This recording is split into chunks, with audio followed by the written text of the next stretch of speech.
I'm listening you properly, but I don't know about the Okay, rest of the person. Amir is there. great. Can you talk to him? Dr. Adam. Okay. Dr. Adam. Assalamu alaikum.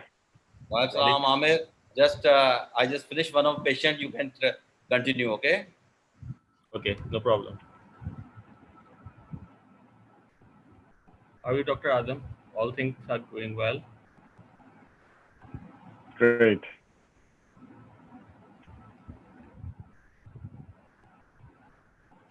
Okay. Okay, 2 minutes to go. Sure.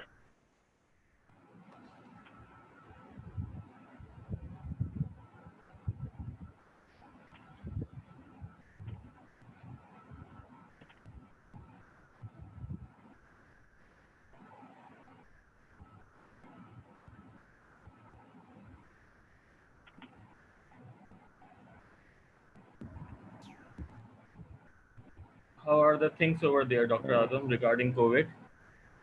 Alhamdulillah, things are okay. We're starting to pick up a little bit, unfortunately. So that's unfortunate that it's happening. But things are I getting think better. it's failing to start the screen share. Okay. Yeah, they're a little bit worse actually recently. You know, I'm trying to share the screen. Is Imad online? It's saying that it's failing to start the screen share. Maybe he knows why. Okay, I can call Imad, him. are you there?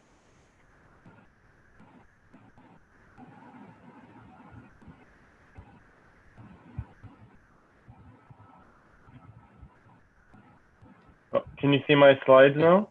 Yeah, we can see. Okay, great. Okay, perfect. Not sure why it said that initially.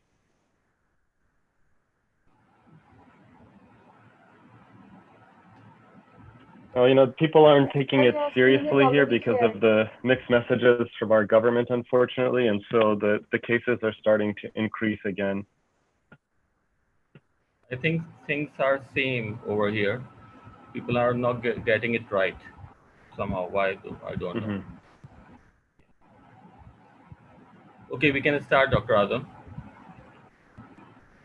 Okay, well, thank you so much for inviting me to give this talk. I tried to highlight some of the relatively recent things over the past few years that have occurred in vascular and endovascular neurosurgery. This is not meant to be by any means a comprehensive list of what's been accomplished, but some of the things that I think have really impacted our field. So when people think about vascular neurosurgery, they often think about it in this somewhat monolithic way regarding aneurysm treatment. As we all know, endovascular treatment is, or vascular neurosurgery is so much more. So we have the classic things that come to mind immediately, such as aneurysms, arteriovenous malformations, fistulas. But I think under vascular neurosurgery would also be intracerebral hemorrhages under that umbrella. And then I think the other reason why it's important to think about vascular aspects in neurosurgery is that it impacts many different things. For tumor, many of the complications that occur tend to be vascular complications during dissection or during the resection of tumors. And knowing how to handle those blood vessels is really important. And also in trauma cases, oftentimes the mechanisms that lead to the major morbidity are due to arterial or venous etiologies. Oftentimes the residents may say directly or indirectly, the clever ones would say indirectly, that they're not really that interested in the patient population. And there's many ways of saying that, obviously. However, because so many of the neurosurgical complications are vascular, I encourage even the residents that are going into spine to spend some time thinking about vascular neurosurgery. For tumors, there can be infarctions after the resection. And then in functional neurosurgery, even with deep rate stimulator replacement, hemorrhage is one of the main mechanisms of morbidity in those patients. For epilepsy surgery, infarction can occur. So no matter what field you're going into, it's still important. Some of the complaints that the residents have about about vascular neurosurgery is that the procedures are lengthy. My usual rebuttal to these are on the right. A long walk is much better than a short mugging. Technical vascular neurosurgery can be, in their opinion, overly technical. I would argue that all of neurosurgery at this point is quite technical, and a very comprehensive, coherent plan has to be thought about ahead of time and executed in order to have the best patient outcomes. Many vascular neurosurgery procedures are high risk, however, they're also high reward. Many of these surgeries can be anxiety provoking. However, some preparation can provide that comfort and minimize anxiety. And that there's often little margin for error, and I would agree with that. Most often in vascular neurosurgery, there is little margin for error.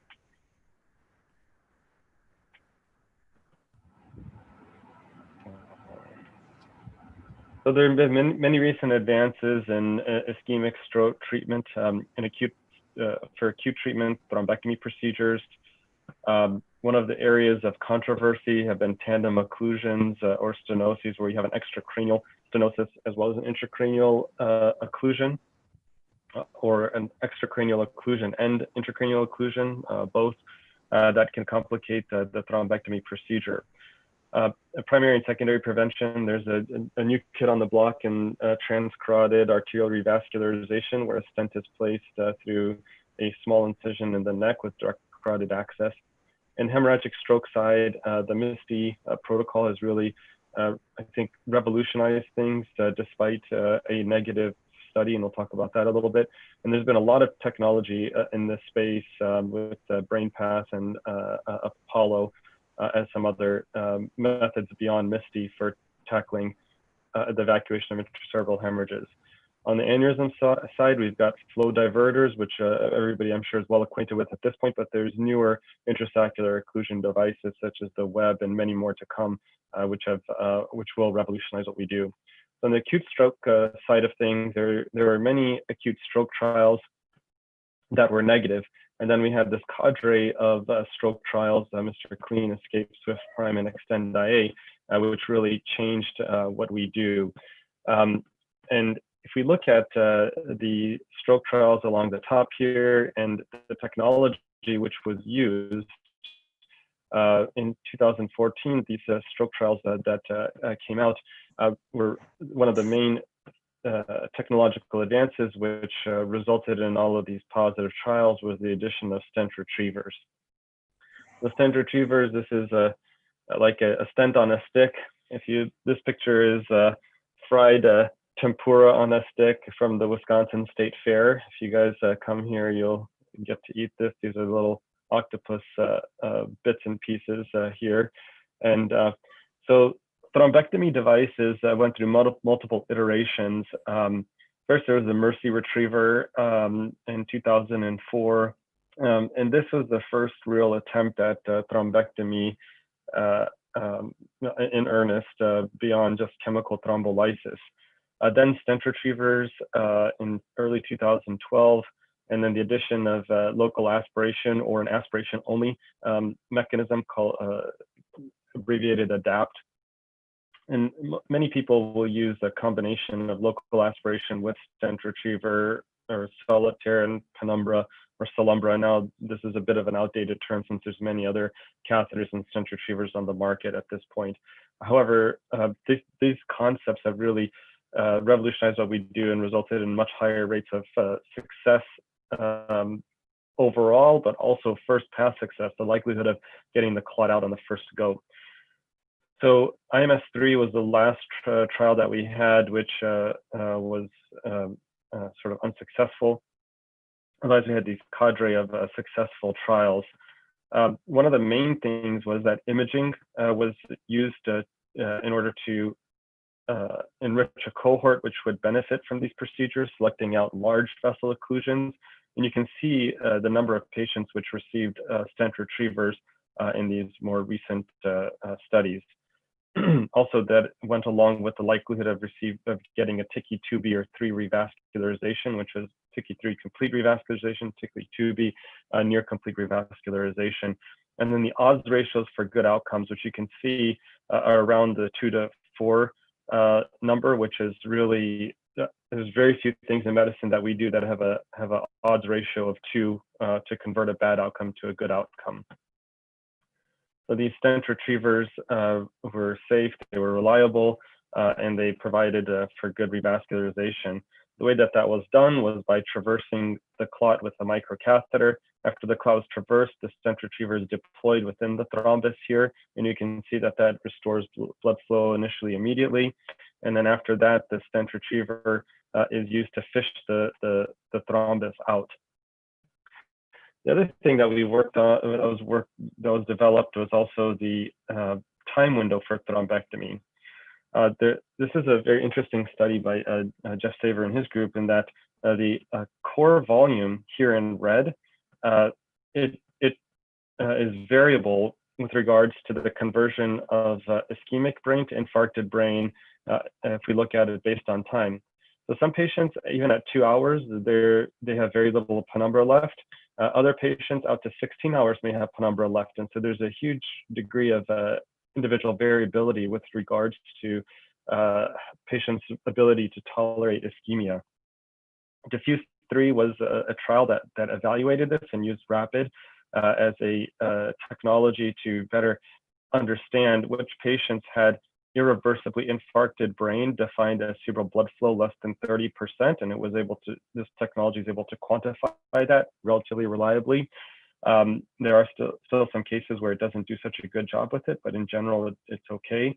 And then the patients with regards to their brain at risk, defined as a Tmax, or a time of transit, maximal time of transit greater than 6 seconds, gave this green color map, and the green minus the magenta gives us the mismatch volume as well as the mismatch ratio.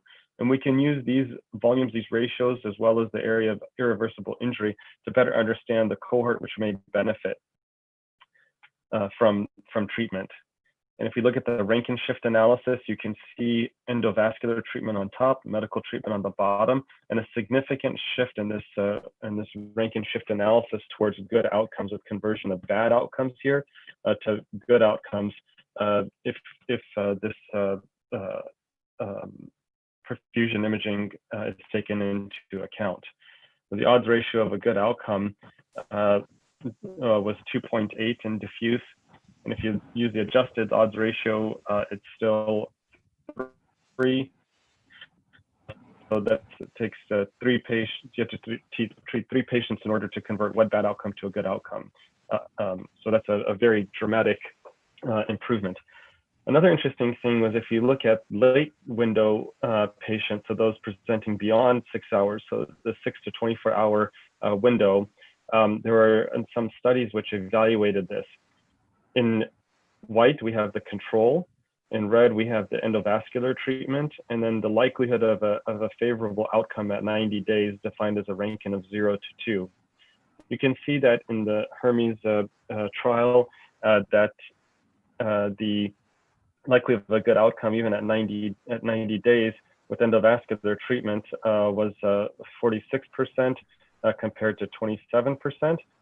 And if you look at this was in the early window. If you look at the late window, interestingly, in the Dawn and Diffuse trial, that differential was substantially different. So the likelihood of a good outcome was still similar, even in the late window, when you compared it to the control. And the reason for this was related to the ability to use perfusion as the tool for selection. So a cohort which could benefit more from endovascular treatment in the identification of patients that still had significant penumbra allowed us to continue to achieve good outcomes in a similar percentage of patients, despite treatment at a late window.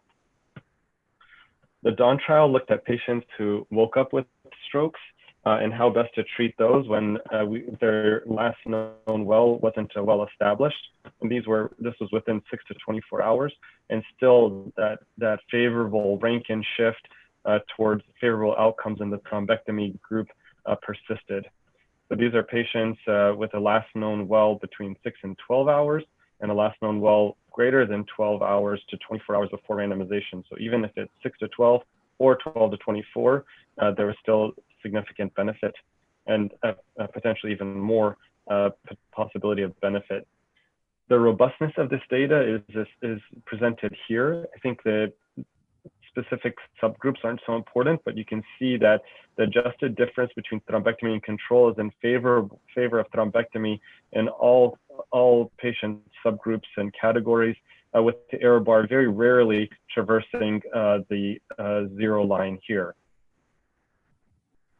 So here's a typical patient with a M1 cutoff here. And you can see as we scroll through here that does not fill. There's a thrombus there, which is blocking the blood flow. And so this patient can be very reliably treated with this platform, a 6 French shuttle or similar, 6 French Sophia, a headweight 21 microcatheter. So this is a microwire that's used, and then a Trevo, which is stent retriever size that was used.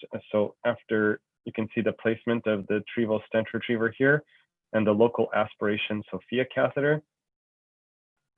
You can see that with the stent retriever up, there's the immediate establishment of blood flow into the occluded vessel. And you can see here the stent retriever on the bone windows. This is the thrombus that we fished out from there. You can see relatively long thrombus, longer than we would have expected.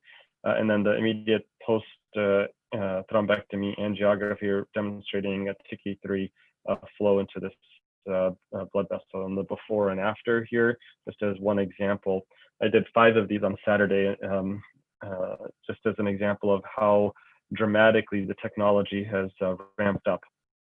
The patient postoperatively was briskly following commands, extubated in the ICU, alert oriented, had a upgaze palsy and some diplopia, but otherwise doing well. 1 month afterward was doing was normal. So this is a lot like fishing for thrombus. No matter which way you want to do it, the key thing that's important is that we're able to fish that thrombus out, whether it's with local aspiration or with aspiration stent retriever or stent retriever and balloon guide, however it's done. The key is to get it out. There's some examples or some concerns with stroke in the COVID era, in that it can really increase COVID can really increase the likelihood of patients presenting with ischemic issues and thromboembolic complications. We have a publication in press here of how we can convert a standard OR room into a negative pressure environment by placing these low-cost construction doors with a zipper, and then placing a large HEPA filter. The HEPA filter, which you can see here, provides ventilation and negative pressurization of the room so that the airflow can be pushed out into the hallway.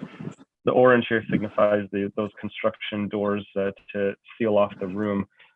There's also some additional protocol and processes that we developed to try to work in not only this noisy environment, but also trying to minimize ins and outs into the room.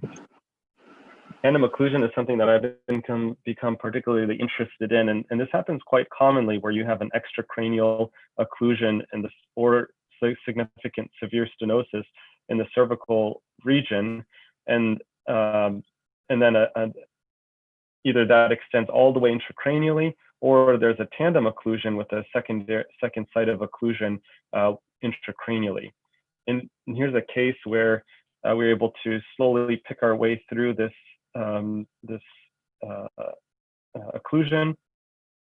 You can see once we got through, we confirmed it seemed that we were in the true lumen, inflated a balloon here. Here's the immediate post angio after the angioplasty here that allowed us to pass our catheter and our stent retriever intracranially. However, you can see what happened what occurred was an unrecognized dissection. And so these procedures, even when it may seem that you've been able to pick your way through, can have a high likelihood of resulting in dissection. even if you're lucky enough not to have a dissection,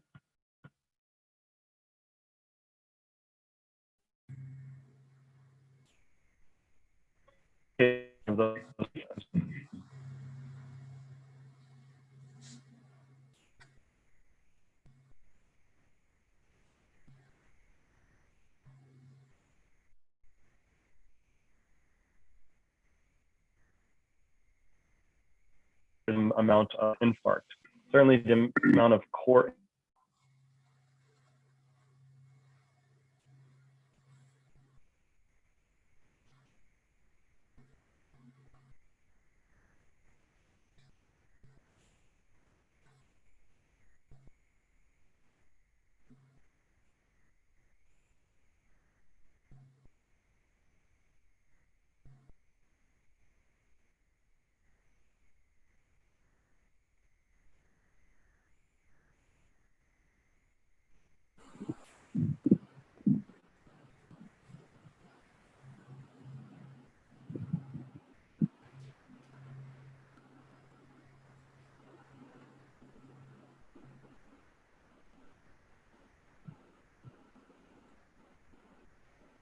Mohammed, go on. What's happening?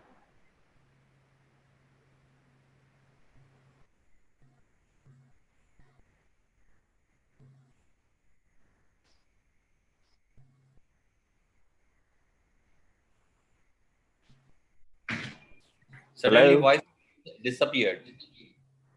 Let's see if Azam is still there. Okay, can you hear me now still? Yeah, what happened there, Azam? Everything okay?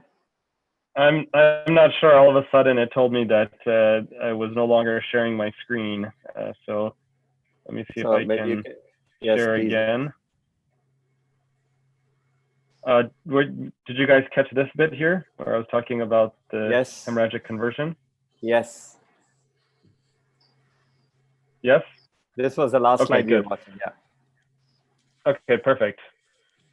So as I had mentioned, with these extracranial occlusions, oftentimes a stent placement is required, and that can result in hemorrhagic conversion. So thromboendarterectomy is one way to tackle this issue. Now, thromboendarterectomy has been around for quite some time. This is a publication by my fellowship mentor, Dr. Spetzler. And in this, you can see they treated 42 patients and had reasonable outcomes in this cohort in the prior to endovascular era of stroke treatment. Here's a case where highlighting the importance of this technique. So we can see that this patient has a very large degree of mismatch here, 257 milliliters. You can tell that oftentimes this is the case when there's extracranial occlusions in patients with poor collateral flows, that the entire hemisphere is then put at risk when there's no ACOM or PCOM and an extracranial occlusion. So in this patient, you can see there's this characteristic sort of flame sign, which gives you an indication that there's a thrombus potentially here. We have hybrid operating rooms. We have 2 of these biplane angiographic suites that are located within the operating room to perform rapidly convert from endovascular to open treatment. Here you can see we've cut down on the carotid. You can see this is the common carotid here, which has been clamped off with a Fogarty clamp. Here's the external carotid with the clamp on being about to be placed on there. And after the clamp is placed, we open. Notice there's no clamp on the internal carotid since that's occluded with thrombus. We open the common into the internal, and you can see the gelatinous clot here. And slowly, using progressively larger suctions, we can fish out that thrombus, and then you can see there's the firm portion and the softer portion. Following this, we place a clip on the internal after it's backbled appropriately, and then we can either do the endarterectomy or close the arteriotomy. You can see the size of this thrombus. There's no aspiration catheter that we have that comes close to this 9 French suction, and the ability to have, by reversing the flow in the carotid, I think is an important concept for these cases, where the thrombus is then pushed towards us instead of pushed into the brain, as would occur if only an endovascular only technique were employed. Post-procedure, you can see that there's no degree of abnormal cerebral blood flow or delayed transit. Here's a case of a tandem occlusion. So you can see that there's an occlusion not only in the carotid extracranial, or a stenosis in the carotid extracranially, but also, an occlusion of the carotid extracranially as well as an occlusion intracranially. And in this proximal M2 occlusion, once we were able to do the thromboendarterectomy here, we then went to evaluate this and retrieve this thrombus, and subsequently you can see that the flow has been reestablished. And that was accessed through the arteriotomy in the neck by advancing catheters just through that arteriotomy. So with endovascular treatment, one of the pros and cons of endovascular versus open treatment. With endovascular treatment, the pro is that the access time is rapid, the workflow is well established. However, there can be failures despite all the attempts and all the tips and tricks that we have to try to access beyond this extracranial occlusion. It can fail. You can, if you don't fail and you're able to get through it, oftentimes a stent would need to be placed, and the likelihood of hemorrhagic conversion is about 30%. You can have also non-target embolization since the flow remains antegrade during the thrombectomy procedure endovascularly. If we look at open surgical thromboendarterectomy, I think that from a surgical standpoint, it's definitive, and that you can address both the stenosis as well as retrieve the thrombus by performing the endarterectomy. It's also quite simple. However, the access time is a little bit longer. In my hands, it takes about 20 minutes to cut down to the carotid and secure, get proximal distal control. However, you have to have a well-oiled team endovascularly as well as open surgically, and a biplane that's available in order to on the con side. So thromboendarterectomy up front or as a salvage procedure, I think this is a debatable point, and I know I'm a bit out there when I present this. People think this might be a little bit comes out as a bit of shock to them, and I think the place in therapy, I think there is a cohort of patients which can benefit from this. I think trying to figure out the cohort well is the key. I think more palatable is trying endovascularly, and in cases where it's either not possible to traverse the lesion just due to not being able to find the true lumen, or cases where there's a concern that this may result in a dissection, you can convert easily into a thromboendarterectomy if you've thought about this ahead of time and set up the appropriate teams. So I've done this both ways. This was a salvage case after trying endovascularly and being unsuccessful. I did do a cut down and was able to was successful there. So I've done this. We've had about 15 endovascular failures where I've done this, and CTA demonstrated a likely extracranial ICA occlusion. There's an inability to traverse the stenosis endovascularly, or where angioplasty is unsuccessful. I think the key thing is not to place a stent in patients who have TPA on board, or if you do place the stent, potentially to do it only with aspirin monotherapy, since the likelihood of hemorrhagic conversion is quite high. But I think that thromboendarterectomy or direct carotid access has a bright future.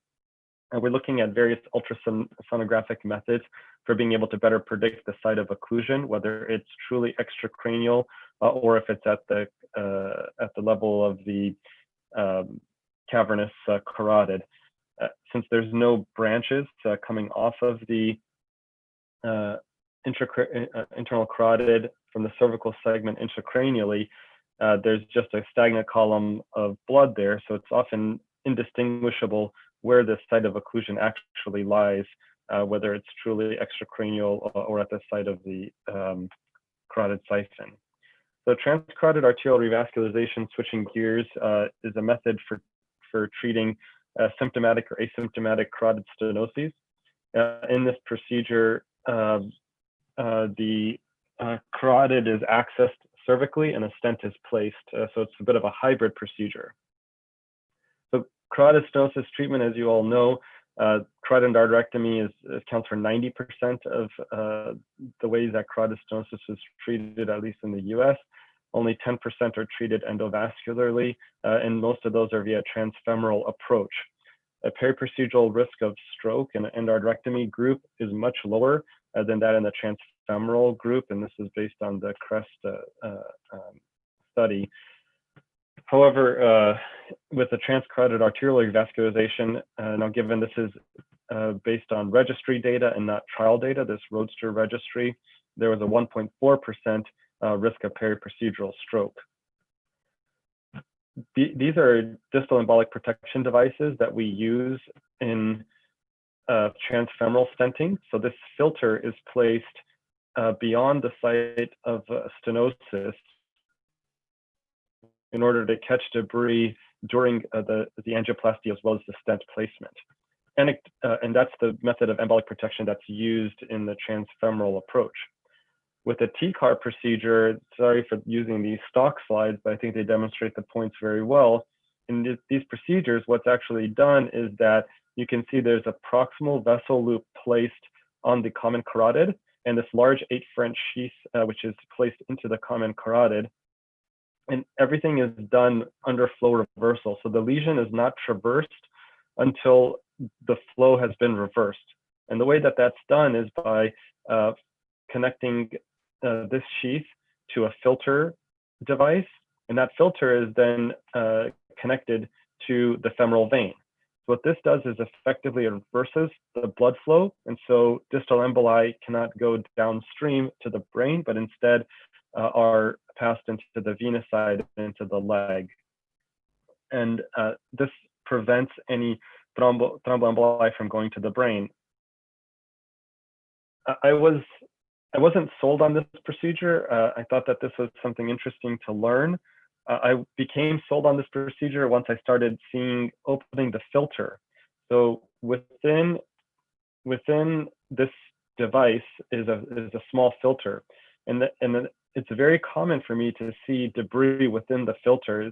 And this is one of my own cases where you can see all of this junk that's in there that would have otherwise gone to the brain. There might have been a chance for it to be caught in the filter. However, I think it's a very uncommon patient where I see debris in the filter for transfemoral stenting, whereas in the TCAR, in the vast majority of cases, I see some amount of thrombus or cholesterol plaque within the filter. And that's really what caused me to shift into using a lot more of this TCARs in cases where patients are not good candidates for endarterectomy. Switching gears to the tumor side and why vascular is important here. I think that this isn't an advance, but I include this only in as much as it's important to think about some of these issues vascular issues as they pertain to tumor.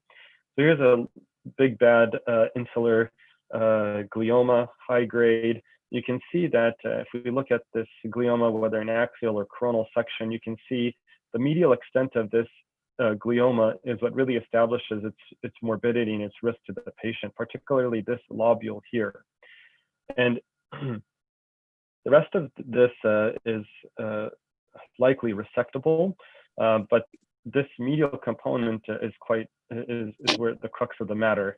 So establishing the operative goal, I think, is very, very important. If we look at this medial component and its risk, we can look at the small perforating blood vessels overlaid upon that and get a better understanding. These lateral lenticular striates, if they're injured, we've lost the game.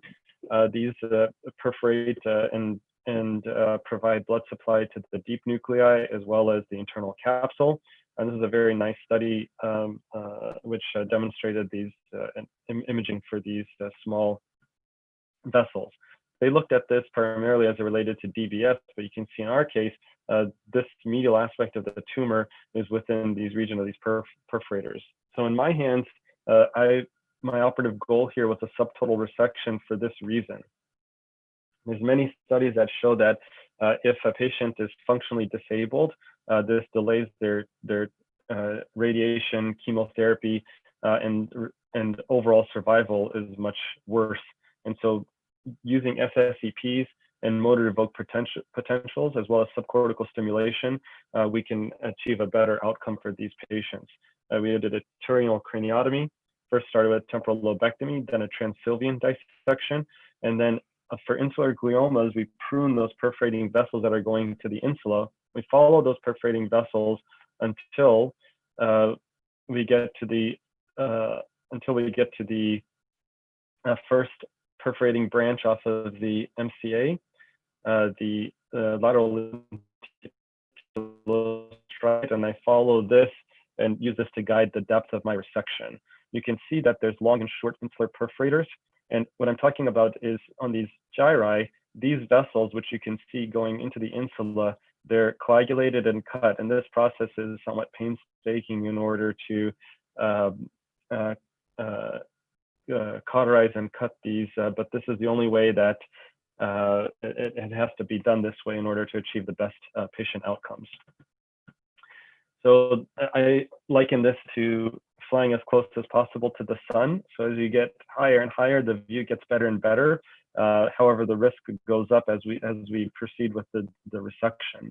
So in this case, as we proceeded here, we followed that perforator. We had some changes in the they were mild changes in the motor evoked potentials, and at this point I elected to stop. You can see there's some tumor that was left here, which was likely resectable, but I think in the setting of having changes in the monitoring, the better part of valor is to stop at that point. So postoperatively, the patient woke with a mild 4+ out of 5 weakness. On post-op day 3, his exam worsened and he developed an acute left hemiparesis. You can see his perfusion imaging here as it pertains to the Tmax or the transit time, and the degree to which, as we threshold this, you can see the degree to which the perfusion deficit involves a larger degree of the brain here.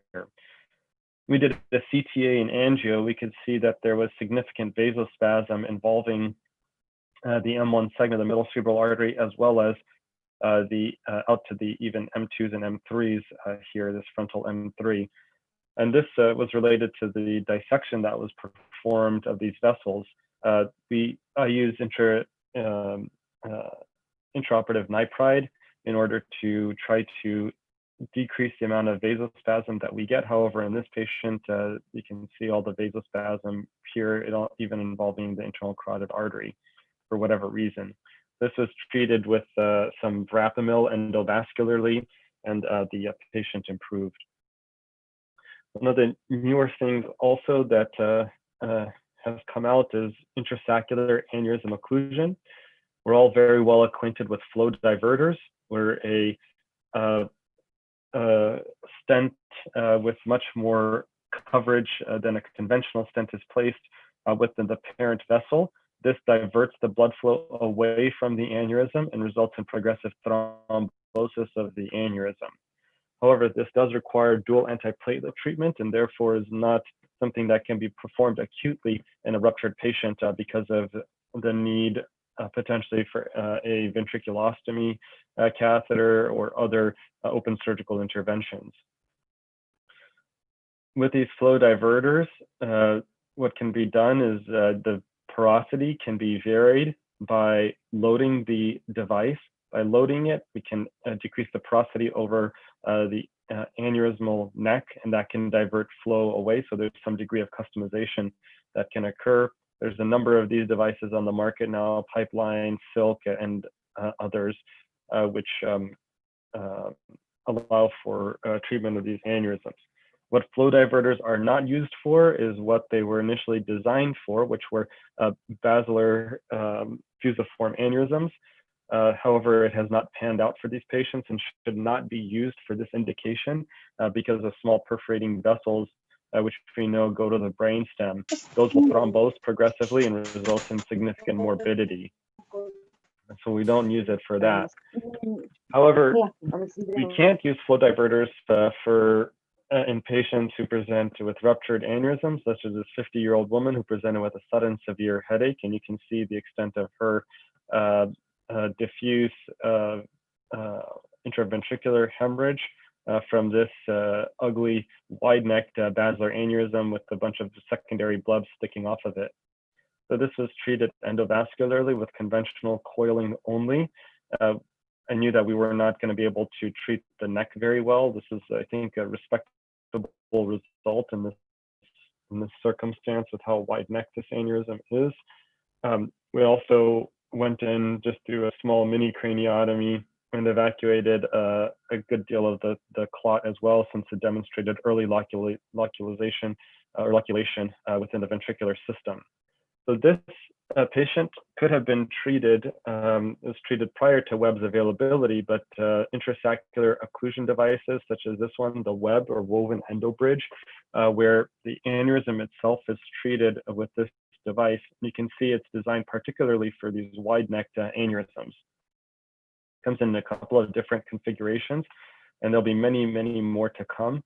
The key thing here is that you only need aspirin monotherapy, and so it really increases the ability for us to treat endovascularly with a definitive, potentially definitive one-step treatment, even wide-necked aneurysms.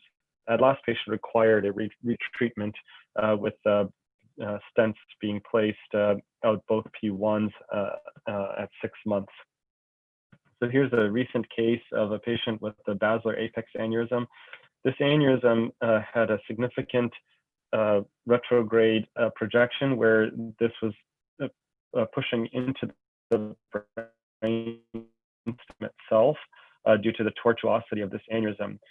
There's an infundibulum here of the superior cerebellar as well. This patient had a significant family history, which is why I elected to treat her, and she was relatively young in her 40s. You can see the placement of the Webb device here, the distal and proximal marker of this, and here's a better bone window profile demonstrating this Webb device placement. Here's another patient that I treated, a 63-year-old woman with this basilar bifurcation aneurysm seen in the AP projection or submental vertex projection, as well as a lateral one. You can see the blood sticking off of here. And she also had a significant family history. You can see how wide neck this aneurysm is. And in this patient, we placed this Webb device, and you can see it here. And there was immediate stagnation of contrast in the bone window projection of this. However, at 6 months, this Webb device prolapsed into the aneurysm, and there was a significant recurrence at the base here. Now, I think that this is a little too much of a flow at the base for me to feel comfortable. And so I ended up treating this patient in a conventional manner with placement of Y stents and conventional coiling.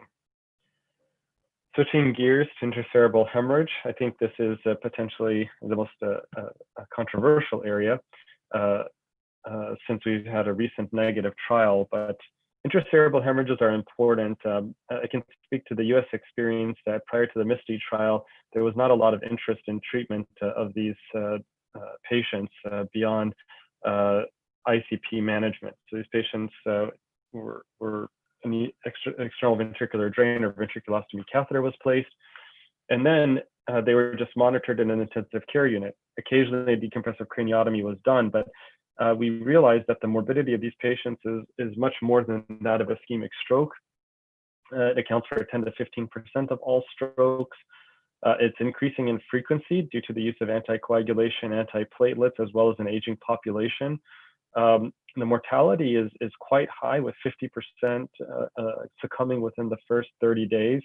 And the morbidity is also significant, much beyond that of ischemic stroke. If we look at them overall, there's longer hospital stays, and more than half of those patients will not achieve functional independence, which is much worse than that of patients with ischemic stroke. So the mechanism of morbidity, there's the immediate effects of destruction of gray and white matter due to the initial hemorrhage. Secondary effects due to compression of various white matter tracts in the fasciculi. And then cerebral edema is the big issue that can occur in a delayed fashion, and over days, that edema only expands further, which results in progressive decline in these patients. At that point, we used to throw up our hands and say, well, that's the best that we can do. Occasionally, these patients would undergo decompressive craniotomy, but it wasn't the standard of care to go in and try to remove the hemorrhage. Blood pressure was also controlled, obviously reversed anticoagulation or antiplatelets and just supported them. Decompressive craniotomy was performed, and rarely did we evacuate the hemorrhages. So the theoretical benefit of surgical evacuation immediately could remove the physical compression, rapidly reduce the intracranial pressure, and mitigate some of the neurotoxic effects of the clot components such as thrombin, the hemoglobin degradation products, and the inflammatory cascade, which can result in secondary ischemic injury in the perihematomal brain. The most recent guidelines say that for most patients with supratentorial intracerebral hemorrhage, the usefulness of surgery was not well established. Those are the most recent guidelines that we have. So there's various methods for evacuation of this intracerebral hemorrhage. It can be done via craniotomy and a corticectomy. Minimally invasively, it can be done with a microscopic approach, along with some assistive devices, the NICO brain path, which can also be done with an endoscope, or, excuse me, the Apollo Artemis device from Penumbra. The last one is TPA dissolution, where TPA is infused, and that was the MISTY protocol, where a ventricular catheter is placed into the hematoma, and TPA is infused in multiple aliquots over multiple days in order to slowly dissolve the thrombus from the done is with a skin incision, drilling a small burr hole, placing a cannula, aspirating the plasma components from that, and then leaving behind an external ventricular drain in the center of that thrombus, which is then tunneled out and the incision closed. The results of MISTY-2 was that the procedure could reduce the clot size safely without increased mortality or morbidity. And this was the exploratory study which made way for MISTY-3. The reduction was associated with the estimated estimate between 10 to 14% of improved outcomes, and it was also associated with a shorter length of stay and a significant cost savings in US dollars. An estimate of 14% fewer patients would reside in long-term care facilities at 108 and 365 days post-procedure. If we look at this graph here, where the better the catheter was placed in the center of the thrombus, so there's a catheter placement score that was assigned, so the better that was, the less residual thrombus was left behind. So this really highlighted the importance of placing the catheter very, very precisely.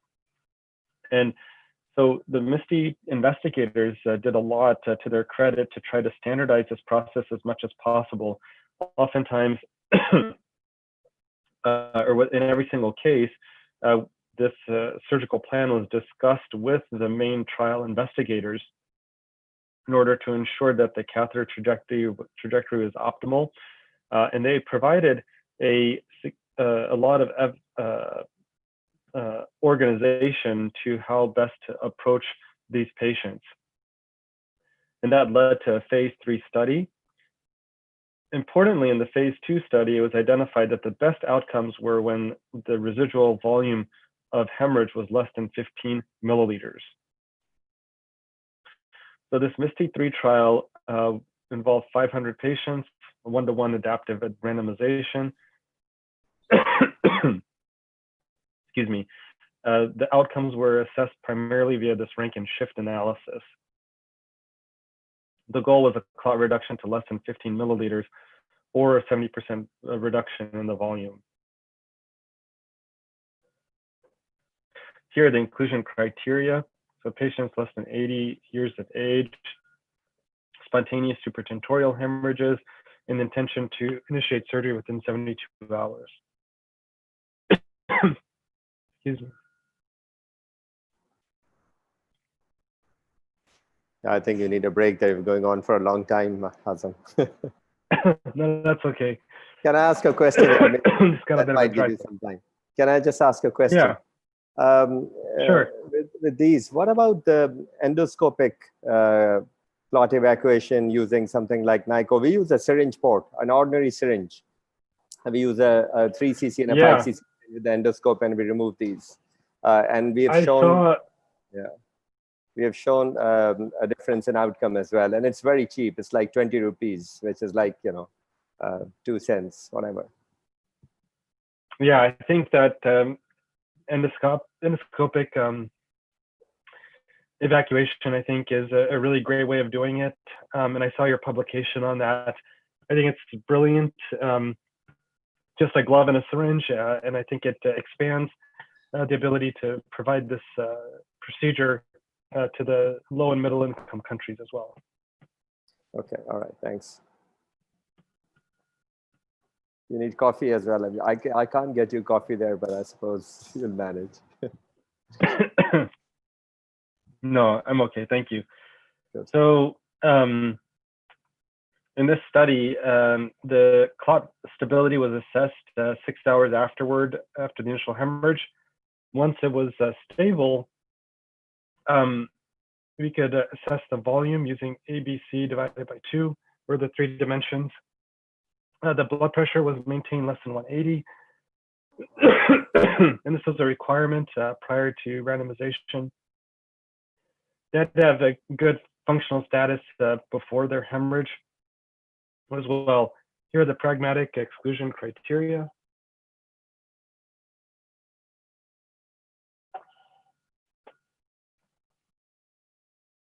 You can read these yourself.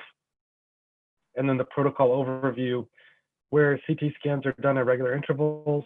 Here's the TPA dosing here in these squares.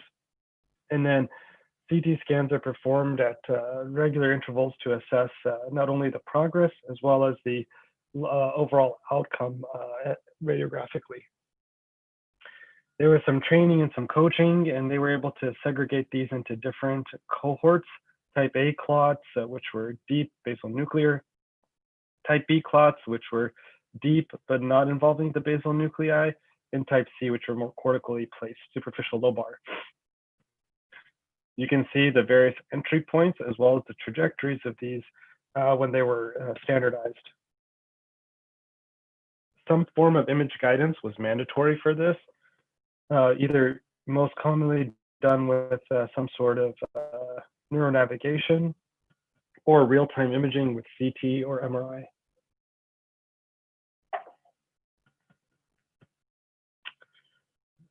Approval was mandatory, and that I think is really a key point. You had to reposition or replace 24 hours were allowed in between the most recent dose in order to avoid any hemorrhages. You had to wait 6 hours for stability before resuming dosing. The results were somewhat disappointing, unfortunately. So 506 patients were randomized. You can see the difference here of only 4 percentage points, which did not reach statistical significance. There were more deaths in the medical care group. Symptomatic bleeding and infections, however, were similar, importantly. I think this is the key take-home point. Only 58% of the MISTI patients achieved the surgical goal of less than 15 milliliters. However, if you were able to achieve an end of treatment ICH volume of less than 15 milliliters, the probability of a good outcome went way up. So in those 58% of patients with an end of treatment intracerebral hemorrhage volume of less than 15 milliliters, there was a 10.5% difference in the likelihood of a good outcome. And that was statistically significant. So this provided a lot of optimism for treatment of these patients and directly going after the hematoma. One of the issues was that the MISTI protocol was complicated, I think appropriately so it's not a criticism of the trial. However, there's some pragmatic issues associated with it. And it was iterative due to the lack of image guidance.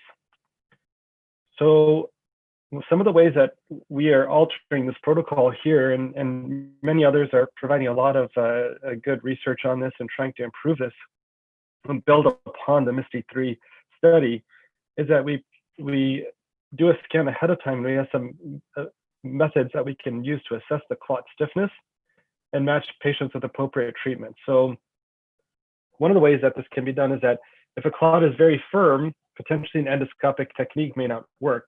In those cases, moving directly to an open procedure would be best a priori. This can be done with techniques such as elastography, which we're working on currently. Some things can be done also to enhance the MISTI protocol and allow for much more rapid dissolution of the thrombus. So with regards to targeting the thrombus, we target the plasma components using MR, and this allows for a much more rapid reduction, immediate reduction in the volume of the hematoma immediately. We tested this hypothesis in this Plato model, and what we were able to see was that by targeting the plasma components specifically, here's thrombus, here's the Plato around it, we were able to achieve a much greater reduction in the ICP, or the pressure in this in vitro model. Secondarily, if we provide the TPA or infuse the TPA using an infusion pump through a convection enhanced delivery catheter, we can optimize the injection, the rate of delivery, so that it's not too fast. If it's done too rapidly, like a manual injection, there's a lot of backflow of the TPA, and that can result in hemorrhages. If the TPA is infused slowly, you can see you get a nice even distribution of TPA. If it's infused too rapidly, that can result in fracturing of the clot or back tracking along the track of the catheter. The porous catheters may allow for larger, more controlled distribution in the thrombus. We've also done some work to try to predict where the TPA will go, and that's done using a number of MRI and proprietary techniques where we take into account the location of the thrombus, the proximity to sulci, and perivascular spaces to better understand where the TPA is likely to go and the rate of infusion. We take into account things like T1, T2, MRA, and also DTI, which can affect the conductivity and the infusion of this. So by using these various techniques, this is a gadolinium infusion and an in vivo. You can see that we can evaluate where the gadolinium infused with TPA, or the gadolinium, goes initially. We can use this to predict where the gadolinium will go at 27 minutes and beyond. We can use this differential thresholding to better understand in those between 20 and 27 minutes, where did the drug go? And this can help us predict where it will continue to go over the subsequent hours. So real-time monitoring in an MR environment over the short run can help us dissolve this thrombus or dissolve the clot potentially in a matter of minutes, or potentially an hour or so, as opposed to days. So I think that this technique may show some promise as well. So sorry, there was a very rapid whirlwind through some vascular and endovascular recent advances. I hope that it was informative to you in the audience. And I can, if there's some time, I can take some questions.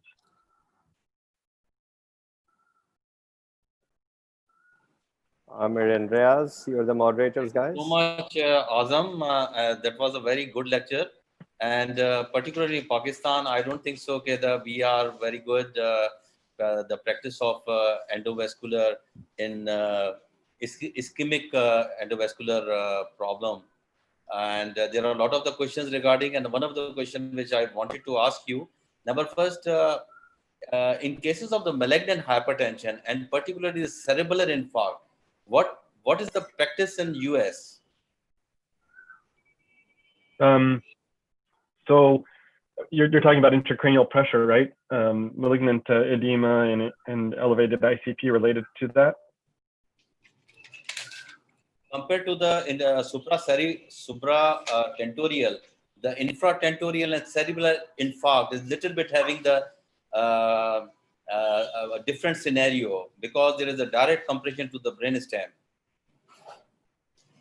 Yeah, so in the majority of those patients, so we obviously on the ischemic stroke side, we monitor those patients very, very carefully. Based on the size of the infarct, particularly pica infarcts can cause issues with this. We tend to do early decompression. I think whether it's supratentorial or infratentorial, early decompression is potentially important. I think it's in some ways the conservative thing to do. Once neurologic deficits or drowsiness starts, oftentimes it's hard to reel that back in with a good surgery in a delayed fashion. It also, I think there's a negative feedback loop as well, because as there becomes more edema, there's also more compression of the venous outflow. And so that can really ramp up the edema that occurs in those cases, whether it's infratentorial or supratentorial. So I think early decompression is the best way of doing that. And that's been quite well studied, I think, for the supratentorial compartment. And I think infratentorial.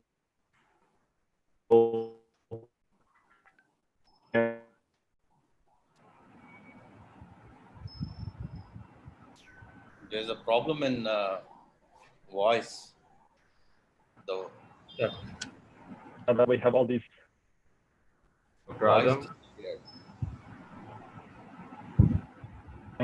Supratentorial or infratentorial, and that may mitigate the need for decompressive craniectomy. Azim, if I can ask you, this. Obviously, this was a huge topic that you took on today. I think we covered everything there. But what about spasm? What are the local things we can do for spasm? Like what medicines we can use locally, intravascularly, and what we can use outside? For example, we operate, we see the vessel is in spasm. In old days, we used to do something else. Now we do something else. So what are those ways? If you could just elaborate on those, that would be nice for people who do these kind of surgeries. Yeah, so what we do, I think the key is prevention. So careful dissection, even as you can see in that insular glioma, I promise I did as careful of a dissection as possible, but some patients have more reactive vessels than others. And also sometimes the tumor is more stuck to those blood vessels. If we look at aneurysms and the dissection of aneurysms, especially ones that have already ruptured, patients can have early vasospasm as well. So some of the things that we do here is we used to use, I'm forgetting the name now, it's been so long, but in any event, we now use diluted nipride. So we do a 10-to-1 dilution of nipride, and we infuse that into the resection cap. Yeah, we used to use papaverin. Yeah, sorry, that's the drug we used to use. However, papaverin is difficult for us to get here for whatever reason. So we used to use papaverin. Now we use nipride locally, and we infuse that, allow that to instill in that resection area or dissection area for a Transylvian approach. And I do that routinely. Can't say that I have randomized data that's made a difference, but that is our practice here. And I think most people that in the US that do a lot of vascular work do it that way. The other things beyond careful dissection and infusing nipride is intrathecal or intraventricular nipride. Now, this is a little bit more out there, so I'm not advocating that this be done routinely. And there can also be some risk to doing it. Particularly if the patients become very, very nauseated. So in patients that have very severe malignant spasm, most of those patients aren't doing very well anyway, and they're intubated. We will infuse intraventricular nipride, and that you'll see the proximal vessels, particularly anything in the cisternal segments, those vessels will really have a dramatic response in the vast majority of cases. It's not to be done in patients, however, that are awake and alert and conscious, because the amount of emesis and nausea that they get is really tremendous. It's very uncomfortable for the patient. We do it in intubated, sedated patients primarily. Other things that can be done, of course, is Triple H therapy as well. So, really increasing the blood pressure. And the hemodilution, I don't think is quite as important as increasing the blood pressure is in the vast majority of cases. How about invasive? The last thing is nimodipine. What about angioplasty? So nimodipine, so angioplasty and Verapamil treatment. So we do angioplasty, I think, is excellent. So if the spasm is proximal involving the large vessels, angioplasty gives you the best bang for your buck, and it's quite durable as well. Some of the key nuances to doing that is that it's important to not give any vasodilator. So don't give the Verapamil before doing the angioplasty, otherwise you won't get as much of a plasty effect. It has to be done very, very cautiously, however, because it's easy to rupture the M1 segment of the middle cerebral artery, or even the ICA if you're not careful. So it should be done very, very cautiously, very slowly, and precisely in order to get the best patient outcomes. I ruptured a vessel myself, despite taking great care in a patient who had very severe vasospasm.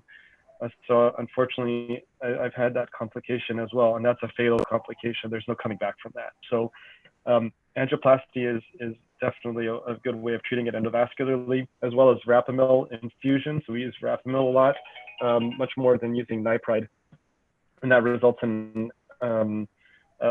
a robust response in many patients. It may also provide, as nimodipine does, maybe it doesn't provide an angiographic benefit, but it also has by inhibiting calcium channels, may at the neuronal level decrease the excitatory cytotoxicity, which may preserve neurons for longer and provide some degree of neuroprotection. Brilliant. Amari, would you like to ask some questions which are there on the chat? Sorry, Azam, could you unshare your screen so that we can see you on the bigger screen? Sure. Thank you.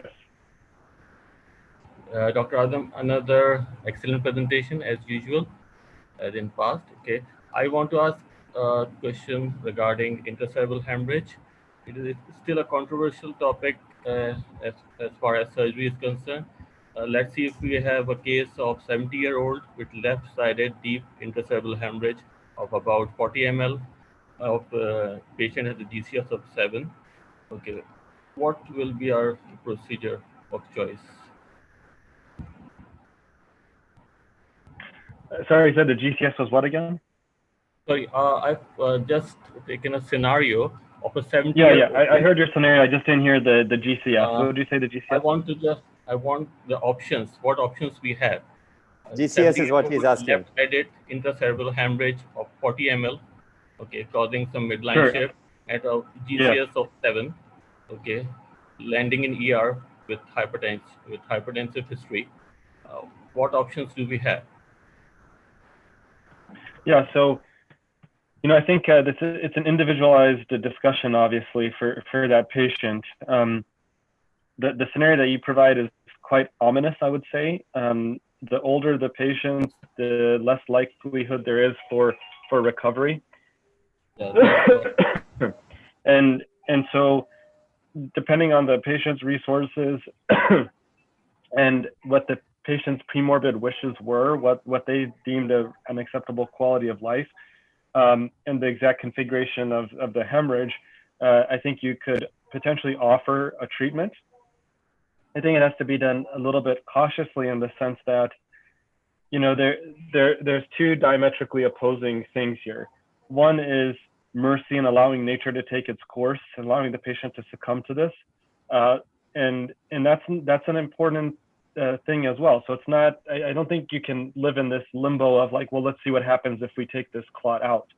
I think it's asking a lot of the patients and their families to kind of commit to a path of treatment.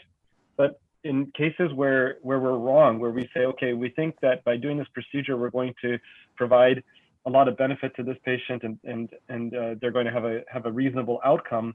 In cases where we're wrong, it's a slow, agonizing death. So really fleshing out what the patient's premorbid wishes were and realistically explaining the likelihood of benefit. I think in this patient, 70-year-old deep hemorrhage of that volume, if it's involving an internal capsule, I would encourage the patient to not undergo treatment for that personally, as I don't think that I think that at 70, it's going to be nearly impossible for them to get back to walking, which I think is an important aspect of functional independence beyond moving their arm. A younger patient, 40s, 50s, I think then it's a more interesting conversation. And I think in that scenario, I'd be more enthusiastic about proceeding. I think that just because we have a new tool and a new ability and there's revived interest doesn't mean that it should be employed in all cases. Okay, what about the STITCH trial? What's your take on the STITCH trial? Yeah, so I think that I think overall that there's the MISTY trial, I think, has provided us a lot of great evidence of that there's potential benefit. So I think I would defer to that and say that that's the key and most important takeaway is that if we can get the hematoma volume down to less than 15 milliliters, that we can have good outcomes. And getting it down to less than 15 is the real key. Okay, Gibran Tariq is asking a question that. But the STITCH trial showed us the importance of, in my opinion, the way I would read that study is that it's incredibly important that the surgery be done well, whatever surgery that is. Okay. So Gibran Tariq is asking, could you please tell us differences between an occlusive stent, a pipeline embolization device, and a flow diverter? So there aren't really any covered stents that we have, at least in the US, for neurovascular procedures specifically. That's not to say that we don't use covered stents in some situations. For instance, there's many case reports of using covered stents. There's a very nice one by a Japanese company. I can't recall the exact name of that covered stent, but we don't have that available in the US, but that can be used to treat something like a CC fistula, for instance. Would be a great way of doing that. And those covered stents, they have no porosity. So they're completely covered, and you're going to cover and occlude whatever perforating vessels there are. Flow diverters, for instance, the pipeline flow diverter, if you used what we call right size, where the size of the device matches very well the size of the vessel, then the amount of coverage by that flow diverter is about 13%, 13%. Now that's in stark contrast to conventional stents, which provide somewhere between 1.5 to 2 to maybe 3% metal coverage. So it's much, much, much less than what the flow diverters provide. Flow diverters can also be stacked or telescoped one inside the other to provide additional degrees of flow diversion as well. I don't advocate that as a first step, putting in multiple flow diverters, but others do. If you put multiple flow diverters in, it increases the likelihood of thromboembolic complications. And so that's why I don't like to use multiple of them in one setting. Instead, better to allow the first one to heal in, and then in the second step, place a second flow diverter. Okay, we have another question from Muhammad Darji, and he's asking, do you consider carotid endarterectomy for asymptomatic patients? And secondly, do you think posterior circulation strokes are better managed with endovascular treatment? Yes. So for the first question, we do currently, but the next CREST trial will tell us whether or not we're still going to be doing that. I know that there's a lot of controversy regarding that, especially with newer antiplatelet agents and the efficacy that they provide. Potentially, maybe we shouldn't be doing that. So we're part of that, the CREST, both arms of the CREST trial.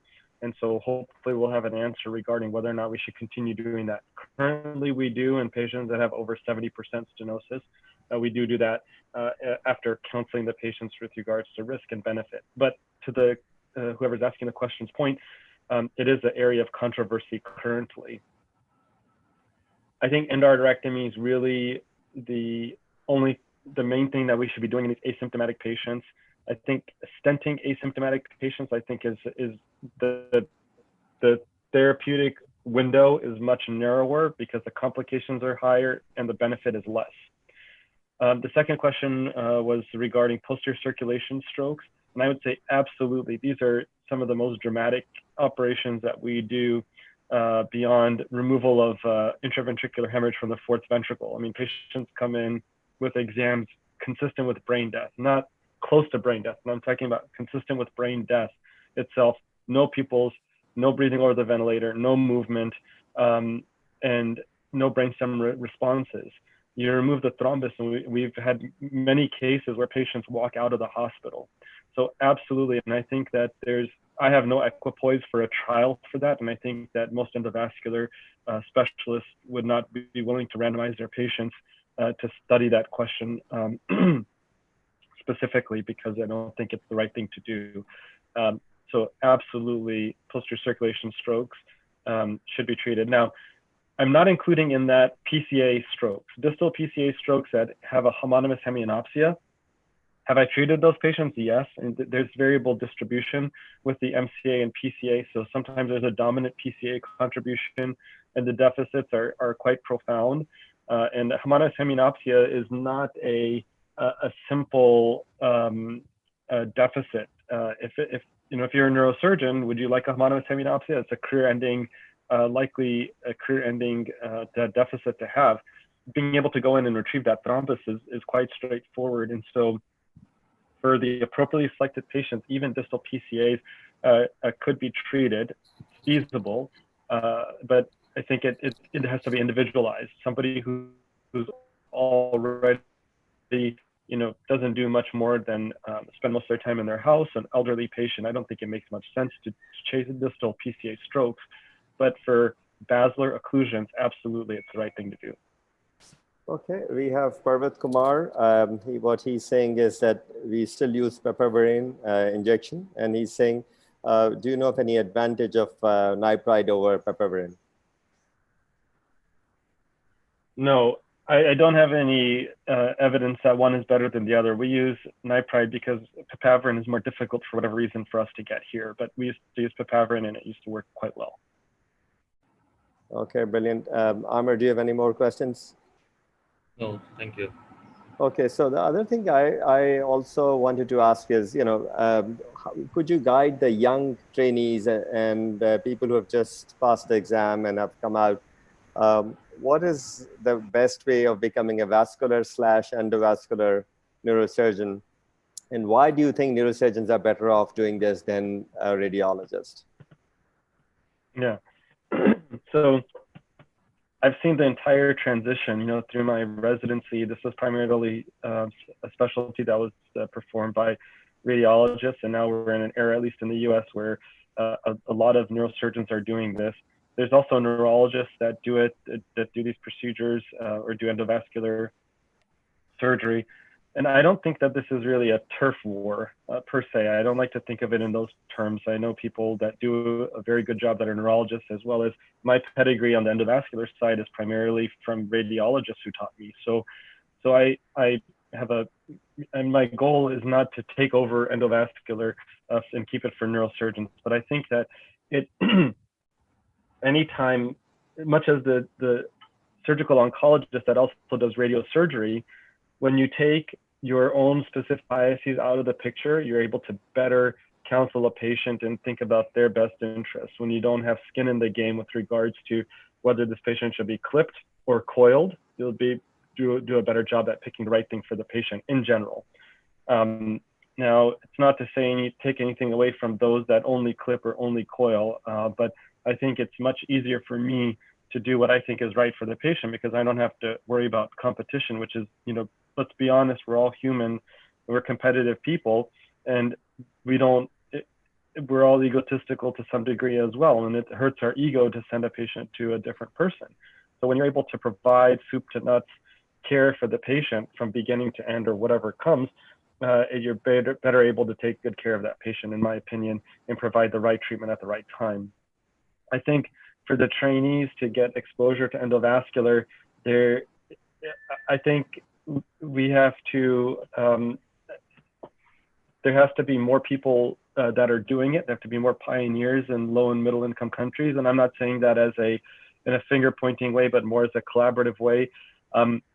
You know, coming to Pakistan and speaking with Salman by a fair bit, I know some of the hurdles that there are, but people like, you know, Qasim Bashir and others are doing it there. I know it's not easy. There's a number of other people that I know are doing endovascular there as well. It's not easy. The systems of care aren't there. So it's beyond just going in and threading a catheter up and removing a clot, but it's everything that comes before that.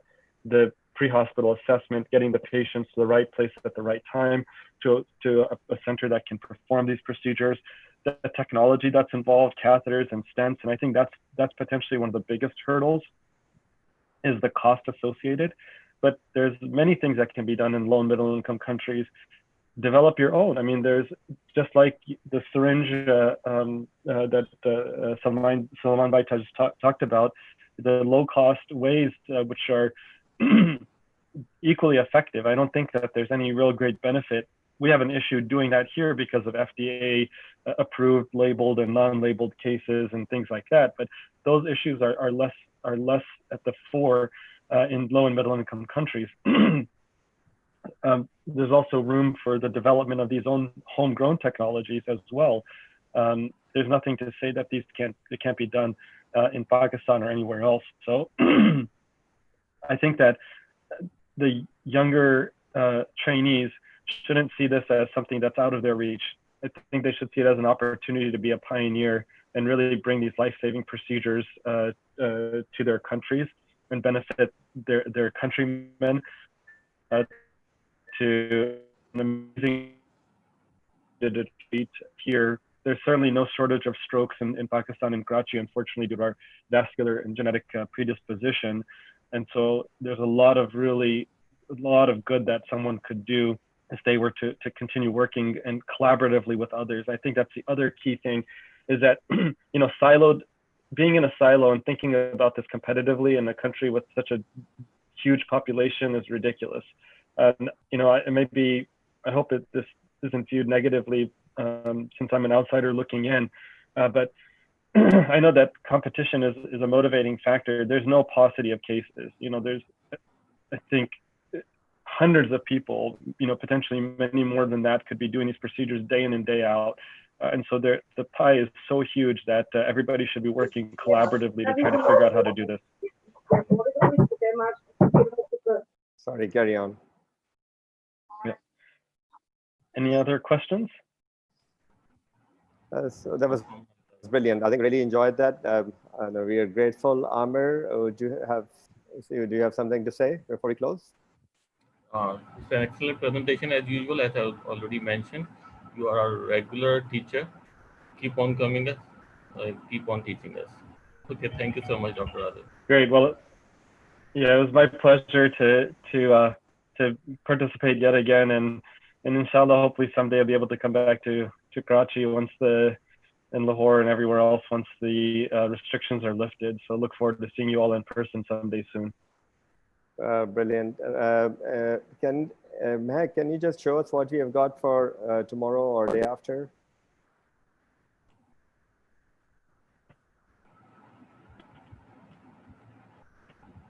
So actually, this is for Wednesday. We have Neurotrauma Committee of the World Federation. They have a webinar, and we have Tariq Khan, who's the chairman of the Neurotrauma Committee. He will be giving a talk along with Tariq Imtiaz from Saudi, and he'll be talking about cranial neuromonitoring. And we have Laura Lippa from Italy and Randy Cheston from US as the moderators. Do you know what we have for day after?